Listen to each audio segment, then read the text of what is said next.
Welcome to Venky review. Nag Ashwin డైరెక్షన్లో వచ్చిన all movies hits and flops with budget and box office collections report up to కల్కి 2898 ఏడీ movie.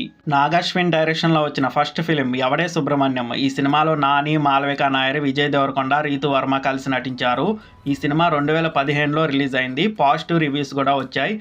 ఈ cinema budget 12 కోట్లు. ఈ cinema total కలెక్షన్ల gross 20 కోట్లు, షేర్ 13 కోట్లు. అంటే బాక్స్ ఆఫీస్ దగ్గర క్లీన్ హిట్ అయింది. నాగ్ అశ్విన్ డైరెక్షన్లో వచ్చిన సెకండ్ ఫిలిం మహానటి. ఈ సినిమాలో కీర్తి సురేష్, దుల్కర్ సల్మాన్, విజయ్ దేవరకొండ, సమంత కలిసి నటించారు. ఈ సినిమా 2018లో రిలీజ్ అయింది. ఈ సినిమా మహానటి సావిత్రి బయోపిక్.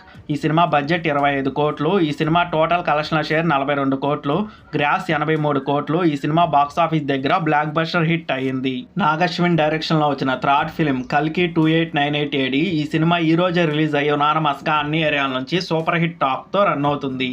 ఈ సినిమా నేను మార్నింగ్ షో చూశాను. కొన్ని ఫ్లాస్ ఉన్నాయి. మూవీ అయితే నెక్స్ట్ లెవెల్ ఉందనే చెప్పాలి. నాగ్ అశ్విన్ విజన్కి అయితే యాడ్స్ ఆఫ్ చెప్పాల్సిందే. ఎవరైనా కూడా ఒక హాలీవుడ్ రేంజ్లో మూవీ ఉంది. అసలు ఒక డిఫరెంట్ సెటప్ని తీసుకొని మహాభారతాన్ని బాగా మిక్స్ చేసి బాగా తీసాడనే చెప్పాలి. ఈ సినిమాని థియేట్రికల్గా అమ్మింది అయితే 387 కోట్లకి. అంటే ఈ సినిమా క్లీన్ హిట్ అవ్వాలంటే దాదాపు 760 కోట్ల వరకు గ్రాసు, షేర్ 387 కోట్ల వరకు కలెక్ట్ చేయాలి. ఈ సినిమా బడ్జెట్ అయితే 600 కోట్లు. ఆల్మోస్ట్ ఓటీటీ రైట్స్తోనే 350 కోట్ల వరకు వచ్చిందని ఇన్సైడ్ టాక్. ఈ సినిమా ఫైనల్గా ఎంత కలెక్షన్స్ రాబడుతుందో కింద కామెంట్ సెక్షన్లో చెప్పండి. నాకైతే ఈ సినిమా ఈజీగా 1000 కోట్లకు పైగానే కలెక్షన్స్ వస్తాయని అనిపిస్తుంది. వీడియోని లైక్ చేయండి, షేర్ చేయండి, ఛానల్ని సబ్స్క్రైబ్ చేయండి.